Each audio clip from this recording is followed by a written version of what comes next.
This is the story of a man who spent his life in pursuit of meaning and truth. After earning both his law degree and his divinity degree at Harvard in 1975, he went on to serve as chaplain at Tufts University and later as dean for religious life at Stanford, guiding students through some of life's deepest questions.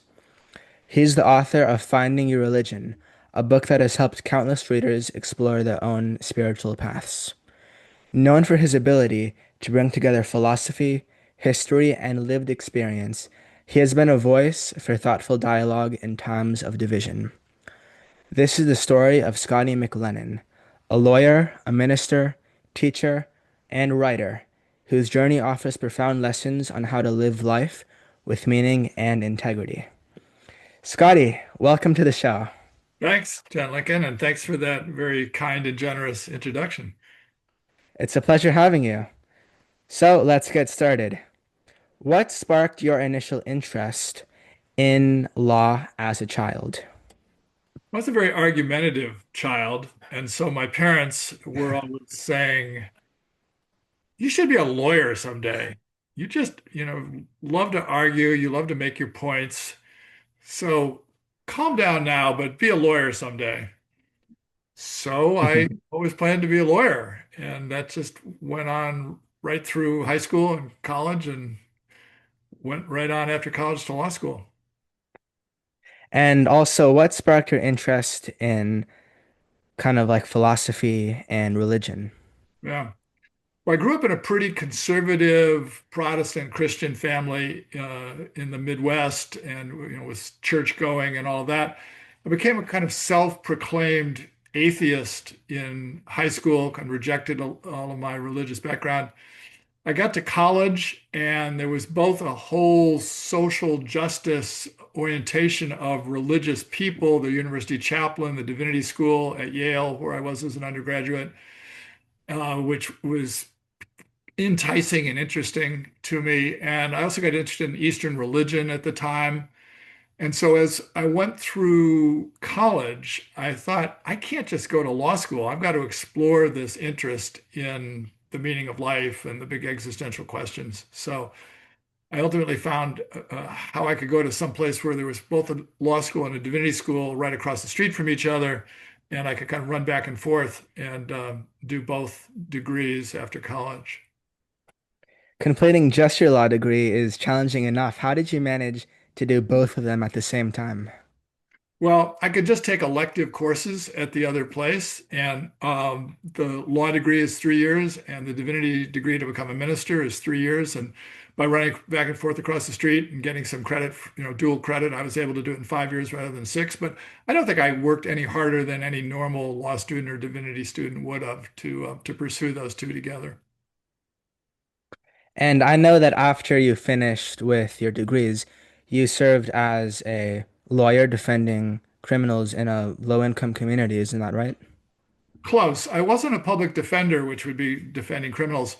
I was a legal services attorney. So that's on the civil side of the law. So welfare issues, landlord-tenant issues, immigration, consumer problems, issues with welfare, Social Security, all those sorts of things that low-income people face.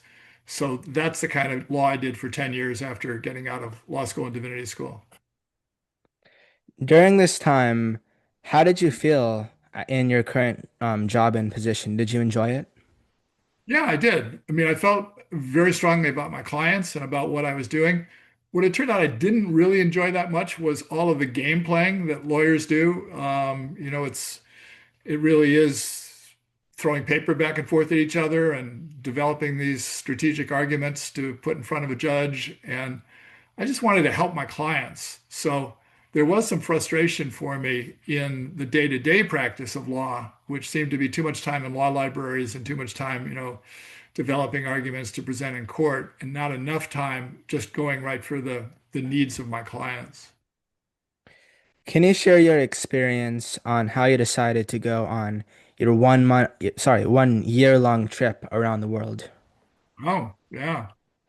Well, that's was kind of poignant. My wife left me, and I was we were married ultimately for a little more than 8 years, but she she left, and it was totally devastating because when we'd gone through our wedding, we'd promised each other till death do us part, and it was uh, I sort of felt like I'd gone over the deep end of off the end of a cliff, and there was no bottom, and I was pretty discouraged, depressed, and basically said to myself, I got to get out of here. I just got to go, you know, not just clear my head, but clear my soul and my whole being. So I started designing this crazy idea of just heading west till I got back around the world and going to ashrams and shrines and temples and religious places of all sorts as I moved. I've always had an interest in comparative religion in divinity school and in my life. So I just got a went out, bought a big map one day and started drawing with a magic marker. Where would I think I would go and what would I do? And it took a couple of years for me to get the finances together and make arrangements to do it. But then at the beginning of the year 1980, I just took off from Boston and I returned almost exactly a year later after going west until I came back. Can you describe a specific experience you had on your journey that significantly changed your mental outlook on life? Hmm. Well, there were a lot. I suppose the one of the most important things was I was always trying to figure out what's the right question. I mean, existential, ultimate question. I was looking for answers, I suppose, to how to live a life and how to find meaning and purpose, given where I was at that time.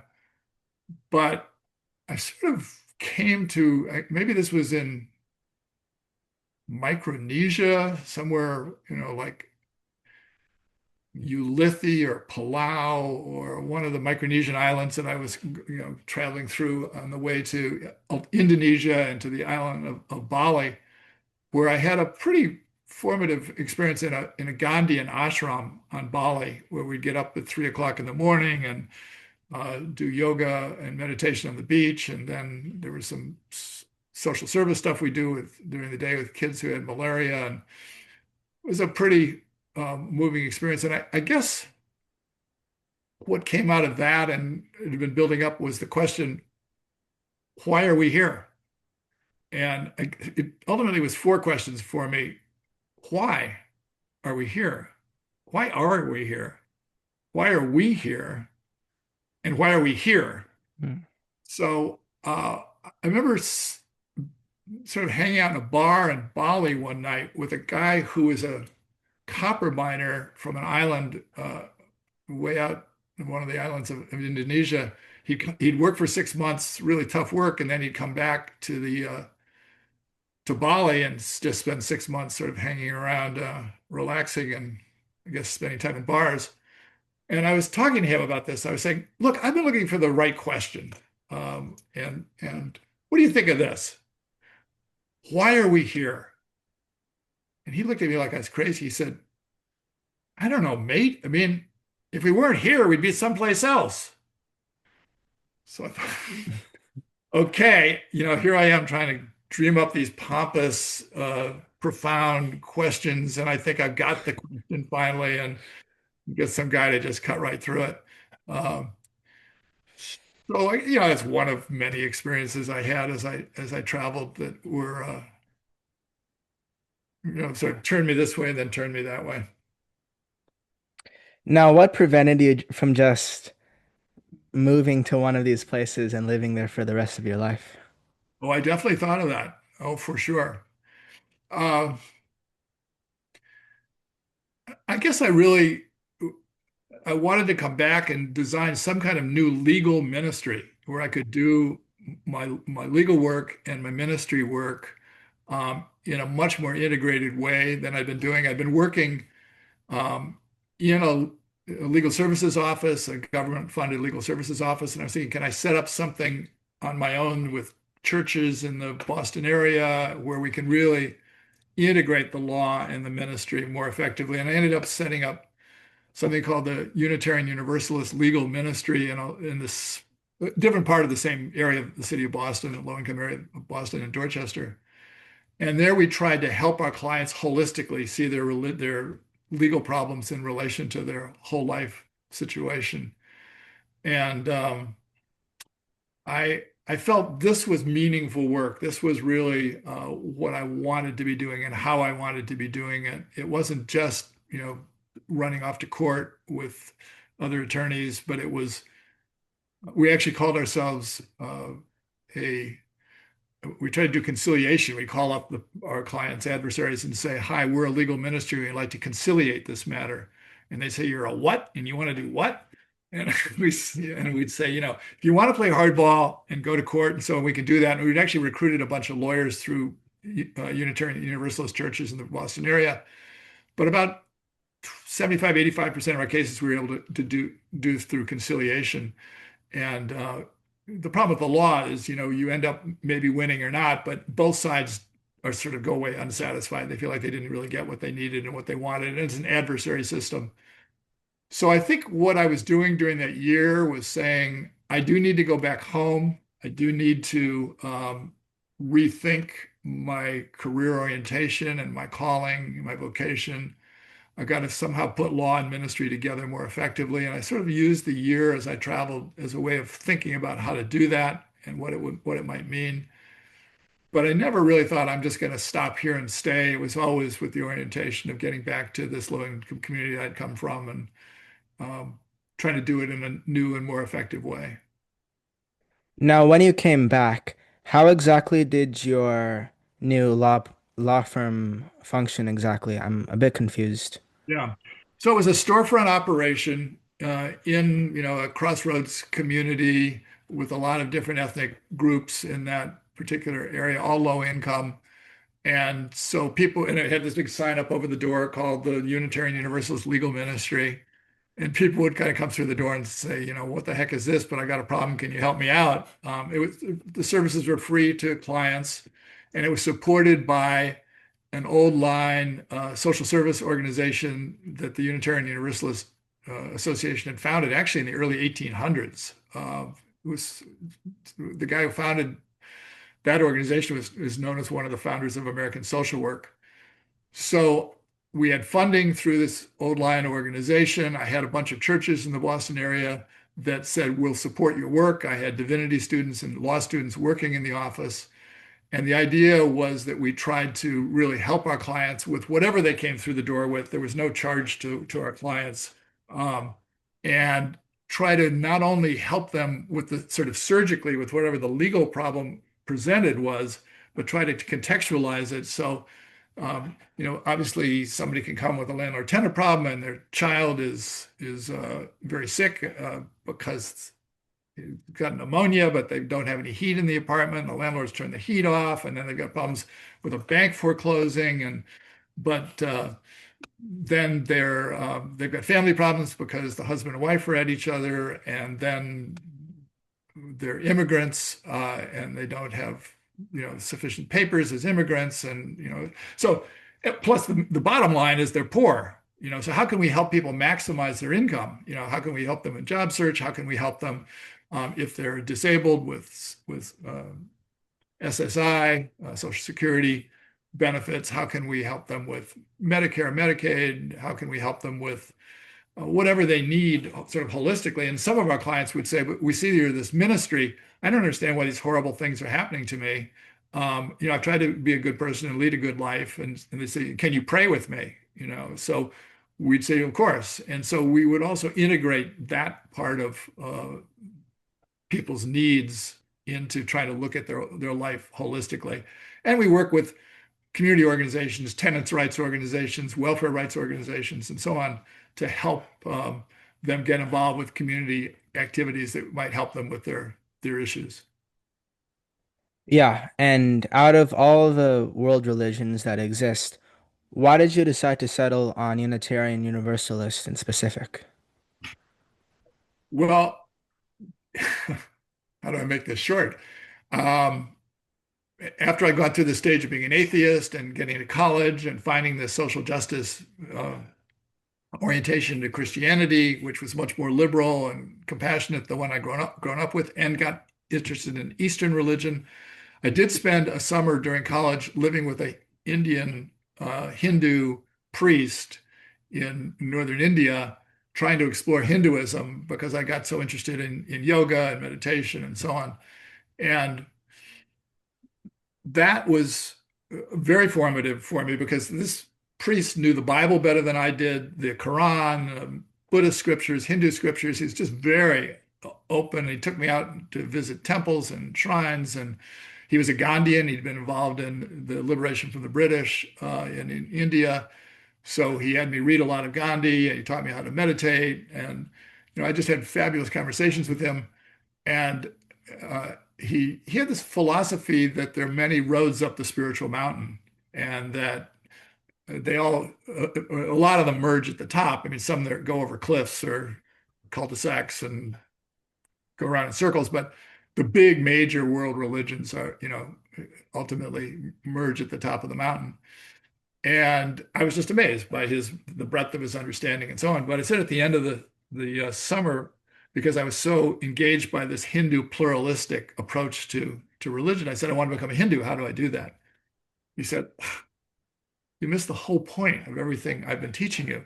There are many roads up the spiritual mountain, but you come from a Christian family. Your ethics are Christian. Your country is largely Christian. Go back to America and be the best Christian you can be if you want to be a Hindu. What? How does that work? I said, the Hindus, the Christians I know back in America would condemn you because you know about Jesus as, a great teacher and prophet and so on, but you don't accept him as God. He said, oh, well, Jesus is one of the great incarnations. There was Krishna and Buddha and so on. I said, no, no, no. Christians say you have to believe uniquely in Jesus as God, or you're going to hell. And he said, well, do you think I'm going to hell? I said, no, you're my great teacher. He said, well, go back and figure out a way to be an open Christian or a universal Christian. Just seeing it as one of the paths up the mountain, but realizing there are other paths that people can take. So I went back and I struggled with this same university chaplain that I mentioned earlier, the social justice minister, who was a pretty Orthodox Christian. I mean, not Orthodox in the sense of Roman Catholic, Protestant, and Orthodox, but fairly conservative in his theology. And after 2 years of kind of pastoral counseling with him, he said, "You're not getting it. You really can't see Jesus as just a prophet and a teacher, and like the Buddha or like Muhammad or like whatever. You've got to understand his uniqueness. But you should check out these Unitarian Universalists.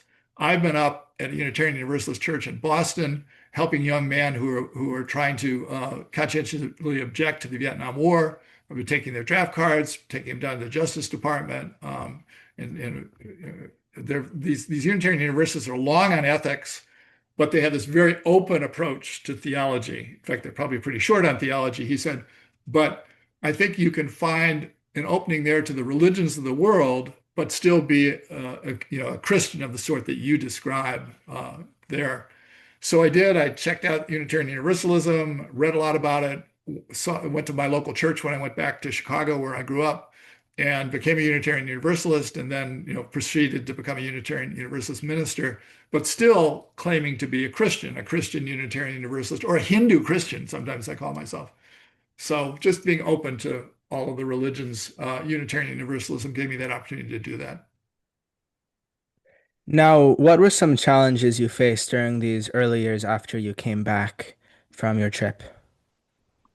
Well, I was trying to get this office established. I was trying to make sure we were well staffed. I was dealing with all the classic issues that low-income people deal with the law. And it also at the time, this was the time of the Reagan administration, and there's this whole tax rebellion, and they began to um, eliminate critical federal programs like the federal housing program. And we were saying, as legal services attorneys, this is going to lead to homelessness. We're going to have people, and we were dealing with slumlords and people that weren't, had unsanitary conditions for their clients.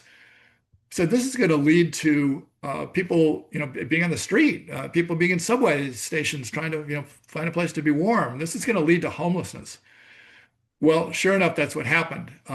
And also at the same time, there was an attempt to make mental hospitals, state mental hospitals, more humane. And the best way to do that was to develop these community mental health centers where we could get people out of these big state mental hospitals and have them be in local community mental health services. That all those programs were cut as well. So what happened was people couldn't find housing anymore because the federal housing budget had been cut in terms of their poverty, and then these mental hospitals were they just dumped people on the street.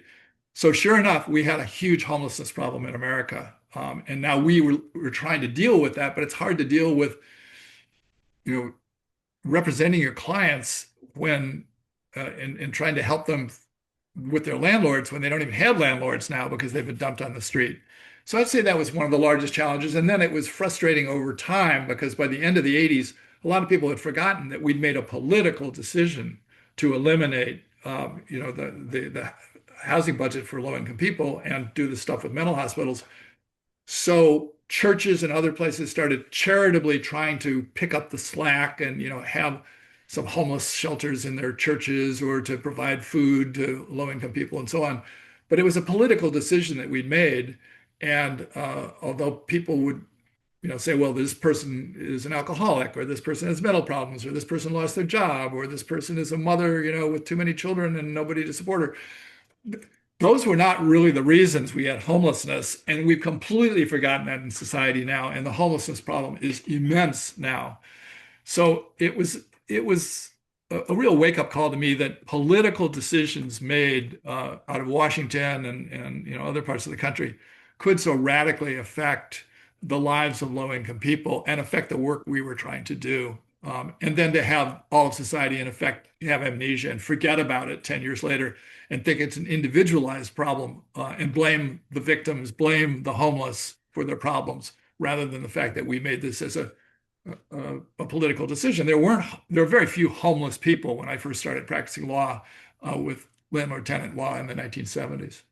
So, as your career started to unfold, how did your views on, let's say, homelessness as an example, but also law ethics and philosophy as a whole, change over time? I guess I started to see some of the limits of what the law could do or what I could do as an attorney, because these larger social movements and these larger political movements could just eradicate, really great programs. I mean, another great program was food stamps. I mean, this is a program where instead of going to get food from a local church or having it all be very situational about where you lived in the country and whether you could get food, anywhere in the country, you could, get food stamps and go to your local grocery store and buy food. It was a great program. And that started being chipped away at as well. So, and now, of course, you see it's almost completely eliminated in our current situation. So it was frustrating to see that the law, at least when you're trying to be an attorney helping individual clients, is so radically affected by politics and by the larger social movements of the time, and that continued to tie our hands and became more and more frustrating in terms of what I could do for my clients. Now, what you said so far, you've always had the goal in mind to help, sorry, as I see it, many poor people. But where do you get this idea that helping other people is a good thing at its most fundamental level? It's just what the Bible tells us, when Jesus says that in the Gospel of Matthew that our job is to, you know, and his disciples are asking him,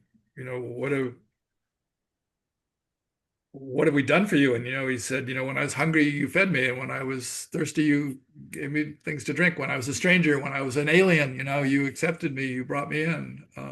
When I was in prison, you visited me. I mean, that's what Christianity is all about. That is mercy and justice and ultimately loving kindness. I mean, the two great commandments, love God with all your heart, mind, and soul, and love your neighbor as yourself. And then not just your neighbor, but actually love the stranger, love the alien, the person from somewhere else. And not only that, but love your enemy. So it always seemed to me pretty clear what the gospel was teaching. And I was, as Roman Catholics would say, there's a preferential option for the poor.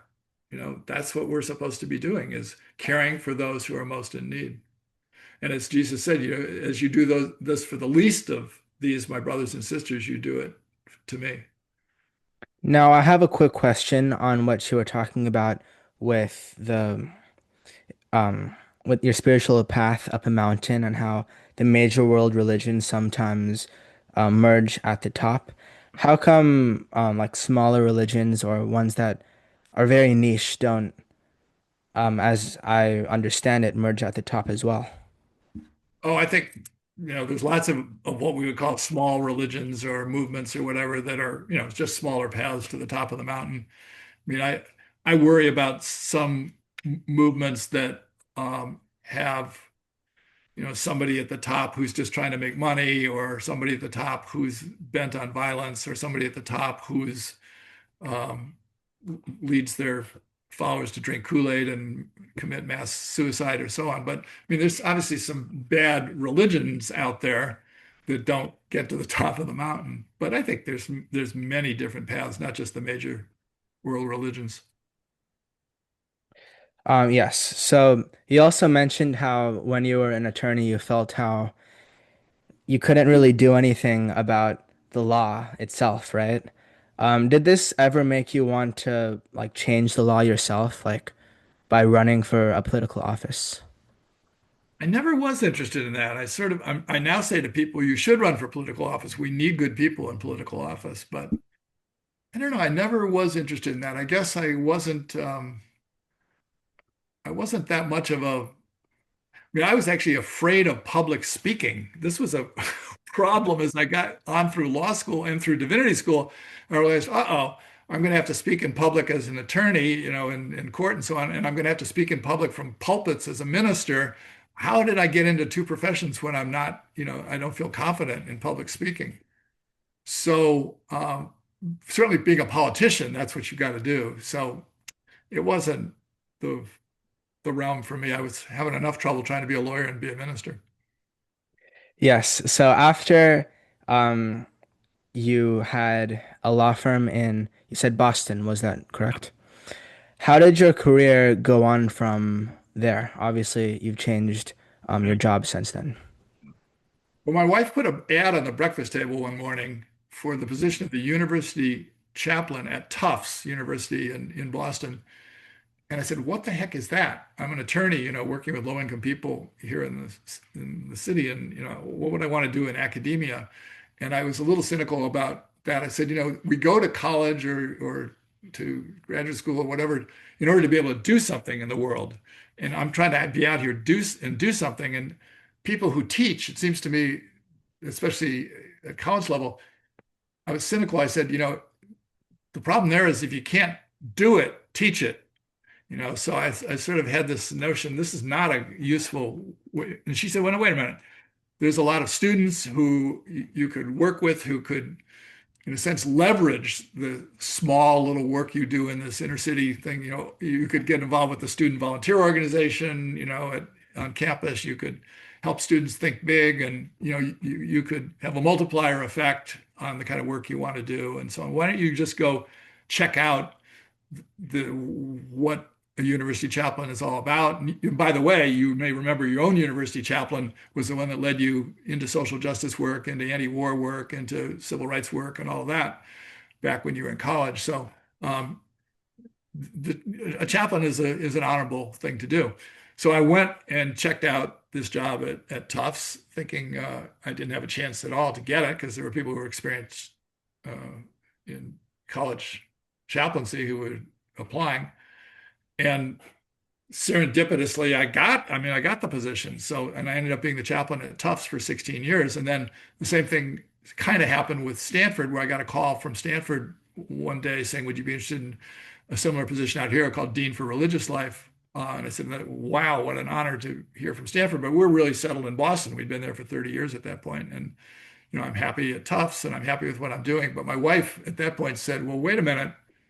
Our kids are going off to college. I'm tired of these Boston winters. She came from Maryland originally. You should at least go out to California and check it out and see what's going on out there because we didn't know anything about California. So I came out to Stanford and I said, whoa, wait a minute. Not only is the weather great, but this is an amazing opportunity with this church, this big church in the center of campus, and their commitment to interfaith work. And comparative religion and the whole Silicon Valley issues around wealth and poverty and the future of the economy and all kinds of things. I said, I guess I should try to apply for this position, and then I was able to get that as well. So that was another 14 years of my life. So 30 years of my life ended up as a university chaplain, which is not what I ever meant to do. And I often say to people, in college and so on, you don't have the slightest idea what you're going to do in the long run. A lot of us, we end up going through a lot of different, changes in our life. But make sure you're doing at the moment what you really have a sincere interest in, what's intellectually stimulating for you, what's exciting to you. Do that now, and doors and windows will open that you can't see now, and you may end up doing things you could never have imagined. How did your perception of what you thought a dean or a Wow. chaplain does differ from what you actually did Yeah. while you had the job? Yeah. Okay. Um, I didn't realize and when I came into the job, it was just the year that 9/11 happened. So I didn't realize how important interfaith relations and understanding and literacy and so on was going to be.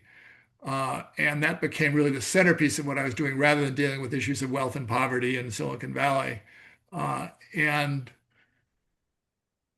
to try to help about 40 different religious organizations on campus thrive and flourish themselves, but also be in good interaction with other groups on campus, especially as wars are developing in Iraq, and Muslim students are being discriminated against on campus and getting death threats, and um, all kinds of discrimination is developing. Um, how could I be effective in helping the university as a whole, and not just students, but faculty and staff and alumni and people from the community deal with the realities of interfaith understanding at that time. So that was it was a major change for me. It wasn't really what I expected to be doing as the centerpiece.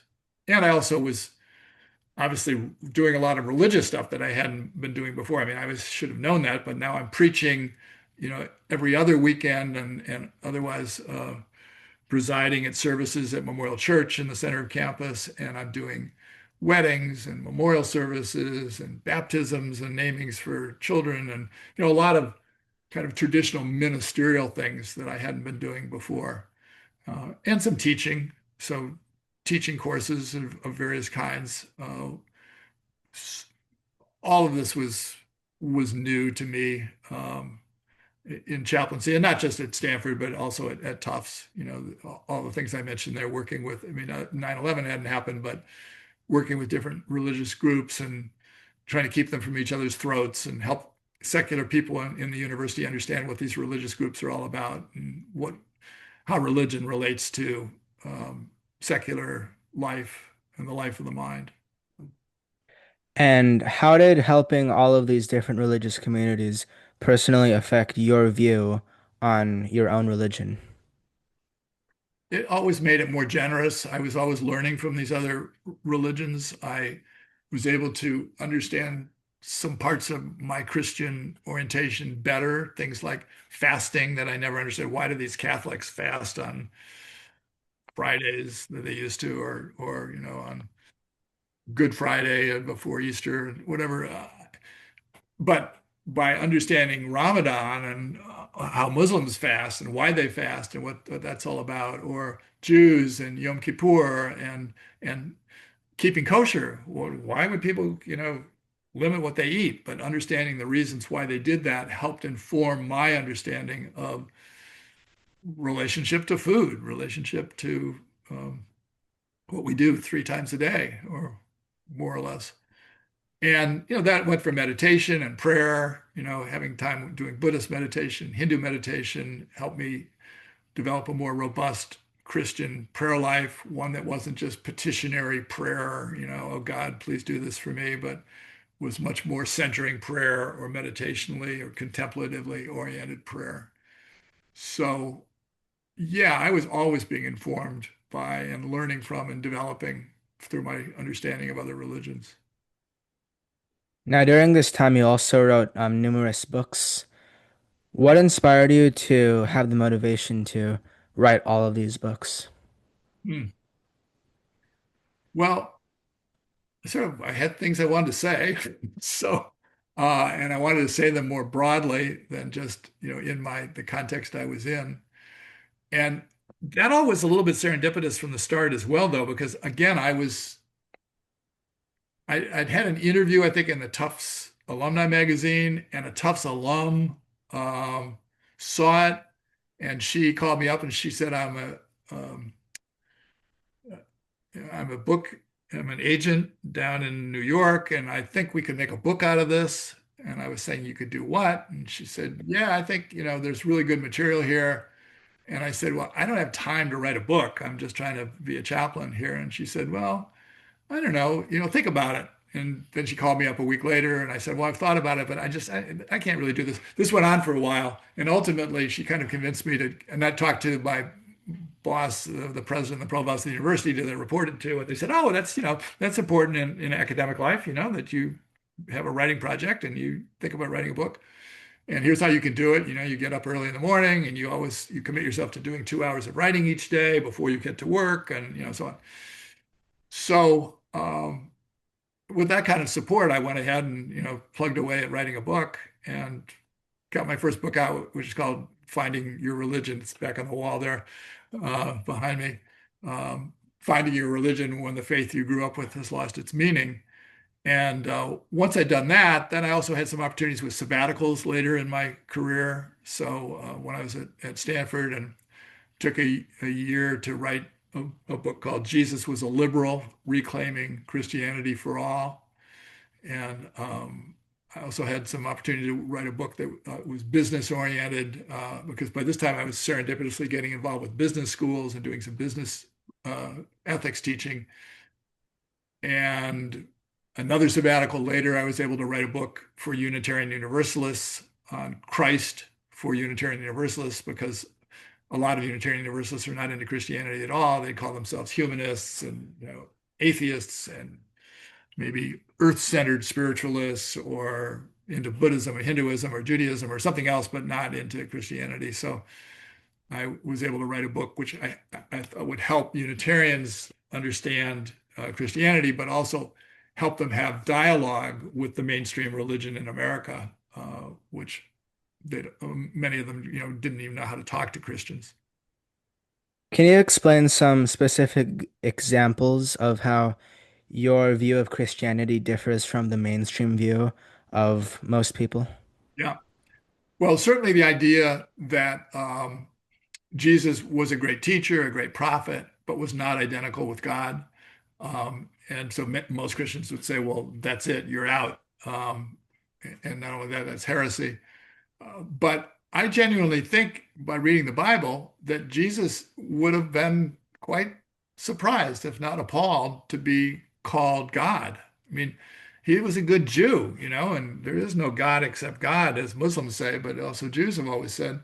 Um, so, and Jesus says things along the way, like before the Garden of Gethsemane, near the end of his life, when he's about to go to the cross, and he's saying, Father, take this task from me, so, separating himself from God, and then ultimately saying, well, it's not my will, but your will to be done. Well, it seems obvious that he's not thinking of himself as God, or that this is his will, or whatever. Um, and and there's a lot of other biblical references I could point to. So my tradition, Unitarian Unitarians trace themselves all the way back to the beginning because there was an argument for 300 years over whether Jesus was identical with God or was just a great, prophet, and so on. And that was settled at the Council of Nicaea, in 300 plus AD. Um, but before that, there was a Unitarian position that Jesus was not identical with God. So that's probably the major difference, I guess, that people would say. But we also we joined the Unitarians. So Unitarian was a slur, which was that we're not Trinitarians. We don't believe that God is a Godhead of three, Father, Son, and Holy Spirit. Uh, and but we believe just in one God, and Jesus as a teacher, prophet. And then the other another denomination joined with ours, the Universalist Church in America. And the Universalists were also there was also a slur. They were called Universalists because they believed in universal salvation. That is, that nobody would be condemned forever to hell. Maybe there was some kind of purgatory or some kind of cleansing or something for people, but ultimately all people would be saved. That was called universalism. So that's also for a lot of Christians a heresy because the idea is unless you accept Jesus uniquely as your Lord and Savior, you're going to hell. And the universalists said there is no such hell and all people will be saved.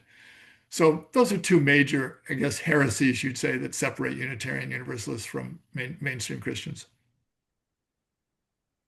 If instead the Council of Nicaea had decided against Jesus being equal to God, how do you think our world today would have been different than it is right now? Uh, I mean, the idea that Jesus is God is so powerful for most Christians that to just see him as a prophet or a teacher at that point, Christianity is the number one religion in the world, largest religion in the world. So probably it wouldn't have developed as substantially as it did.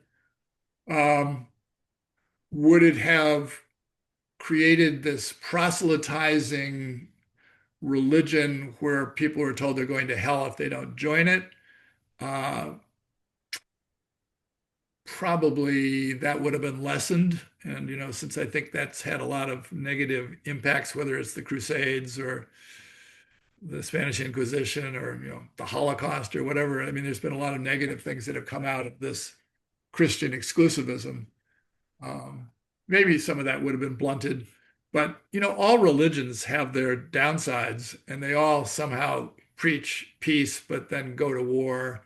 And they all sort of eventually seem to circle the wagons and feel that they're threatened and that they've got to have preemptive strikes against other religions. And it's I used to preach a sermon each year. Does religion do more harm than good? And it does so much harm, and it's so deep in people's consciousness, and it's so you know, believed in that once you think you're right and everyone else is wrong, it can lead to very negative results. And so, would Christianity have done better, whether they thought Jesus was God or not? I'm not sure. There's plenty of religions, Muhammad was not God, and Islam has had some history of uh, of violence itself, and other traditions have too. It's not just Christianity; it's not the most, the only violent religion out there. Now, when tackling difficult issues like these, there can be hundreds, thousands, probably, of arguments both sides can make just from different interpretations of the same text. What value then do you think there is in discussing these issues if they might never be solved?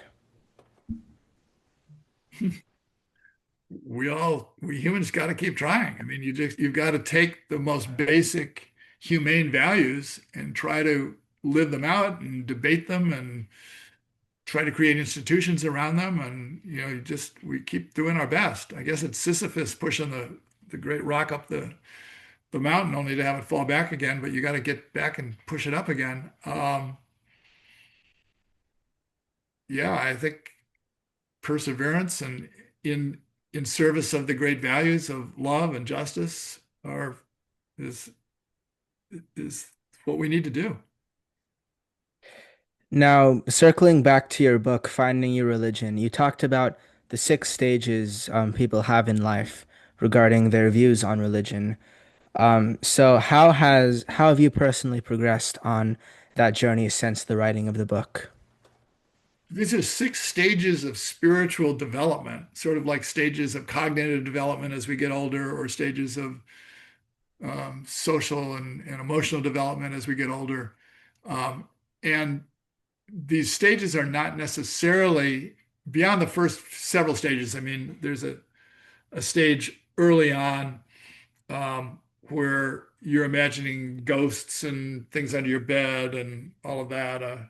But then a kind of a reality stage sets in often for children, 6, 7, 8 years old, where they're asking, is it real? Is it not? And so on. And then there's a stage later where people become what I call the dependency stage, where you become quite moved by teachers and communities that you're part of. Um, and that can go very well for you, or if it's like a cult environment, it can go very badly for you. And the next stage is called the um, so dependence, then independence, that you often a lot of people around college age or in their 20s develop a view which takes them away from those communities or those respected leaders as they try to figure things out for themselves.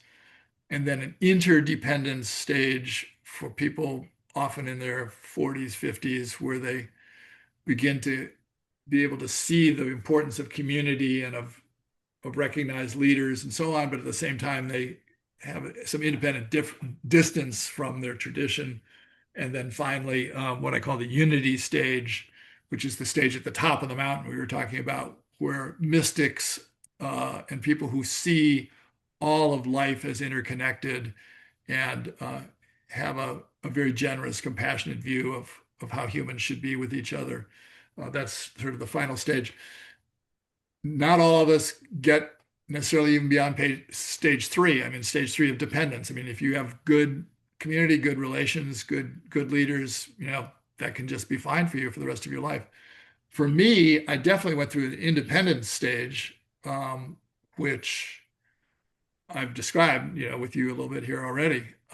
Leaving my own tradition, becoming an atheist, spending time trying to figure out with this Indian priest and ultimately with my Presbyterian minister how I should be religiously. I'd like to think that I've gotten to an interdependent stage in my life now where I both respect and am part of religious community and respect great leaders and teachers, but at the same time try to keep a certain level of independence and critical thinking going on for myself. I definitely am not at the stage of unity, the stage of mystics who understand the whole nature of being. So I don't know, somewhere between independence and interdependence, I guess I'd say it's where I've gotten. Now, you've taught at universities for decades by now. How have, from in your experience, how have students' ethical and philosophical concerns changed over the decades? Yeah. When I first started, even in divinity school in the early 1970s, they've been for a long time, University of UCLA, University of California in Los Angeles, had done freshman surveys, massive freshman surveys across the country of people as they came to college. And they had, I don't know, a dozen different criteria or things that people were looking for when they came to college. And when I first started out in the 70s, the number one thing that people were looking for was to develop a meaningful philosophy of life. And the number 12 or whatever at the end of the list was being really well off financially. That's what they were trying to do by going to college. Then by 2010, let's say, 40 years later and continuing now into today, the number one thing that freshmen say they want from college is being very well off financially. And the last thing they're interested in is developing a meaningful philosophy of life. So that's like a huge change in the way students think and what their orientation is and so on. But at the same time, they're much more, they're actually, they may not be saying it, but they're doing it. I mean, students are much more concerned now about major ethical issues. They're much more concerned about global warming, for example, and the future of the planet than they were back in the 70s and 80s. They're much more concerned about understanding each other mutually across difference. And they're much more conscious of difference and of bigotry and of racism and sexism and all kinds of things that were not really, I mean, they were certainly concerns, but not at the level of attention that they have now. So there's some really major ethical advances, it seemed to me, in college students that weren't true back when I started. And what are some major factors that you believe have caused these drastic changes? Well, in the first one, just the market.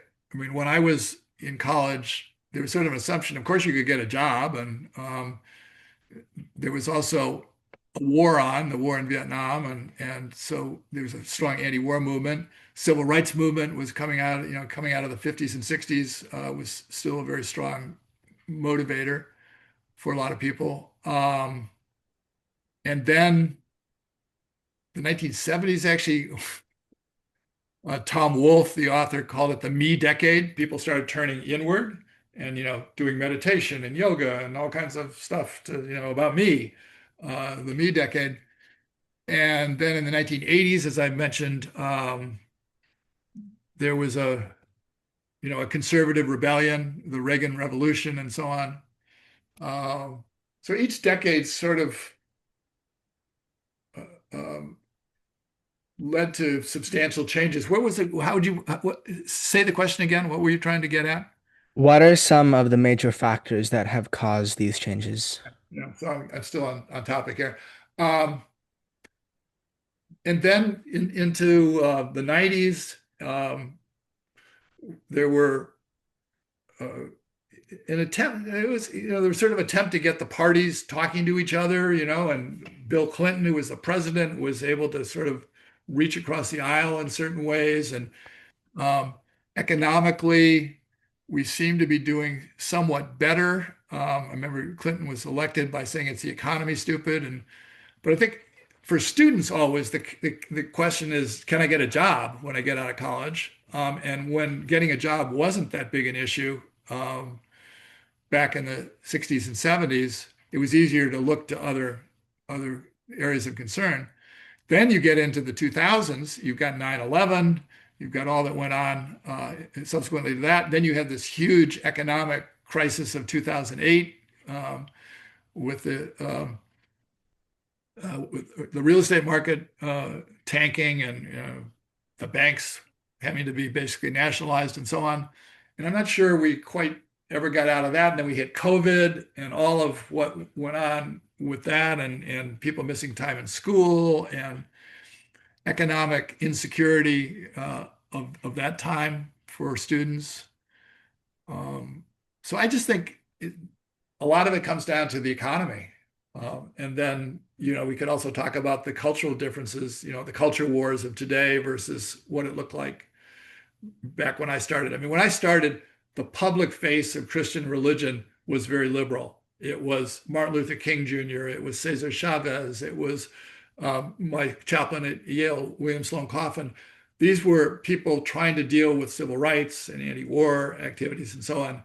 Once we got into the Reagan Revolution time, we got Christian groups which came to the fore that were conservative and that had a public voice, anti-abortion, anti-LGBTQ, um, issues around women's rights, and a much more conservative view of the country. And that became the public view of public religion. So I've just seen a 180-degree shift now, so that when you're asking me the questions earlier about um, how religion relates to dealing with poverty, which just seems so obvious to me from my background and how I read the Bible. But now you have movements like actually the President of the United States, it was the church he went to growing up and so on. It's the prosperity gospel. The way you show how good a Christian you are is by how prosperous you are. That's like turning everything 180 degrees from, this preferential option for the poor, which is where I started with Christianity, to now seeing Christianity as something that's propping up uh, prosperity. In this day and age, the world is a lot different than it was when you were just starting out on your religious journey. What advice would you give to a young person today, like me, for example, um, who wants to begin a spiritual journey, and how would that differ from the advice you would give to your yourself when you were alive back then? I don't know that it would be that different. I guess I'd say take your spiritual life seriously. Take time to do personal reflection, meditation, contemplation, be more mindful. Just get some space in your life to think about and feel through these kinds of issues.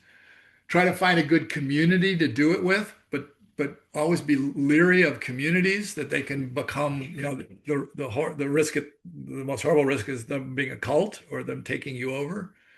Um, so I'm not sure my advice would be that different than what I gave myself.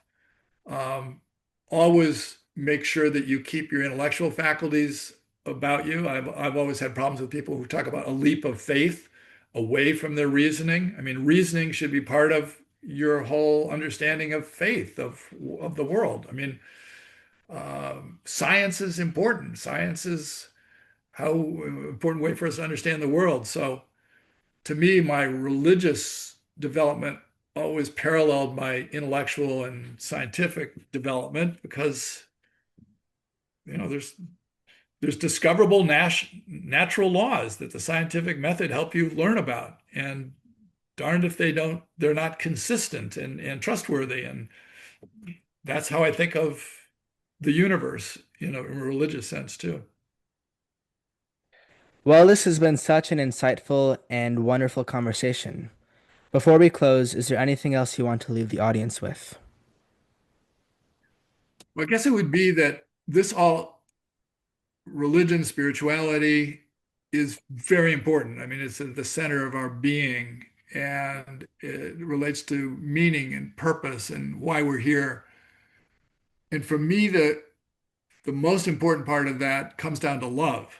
And that's not just if you think of love romantically or love in friendship or parental love or love of the divine, but compassion and justice and concern for making the world more humane, and ultimately for saving the world environmentally. So my final message would be one of love and of its central importance. Well, that's wonderful. I'll definitely keep everything you said in mind. Anyways, thank you for joining me on this episode. A great pleasure. Thank you for inviting me. Goodbye, Scotty. Bye.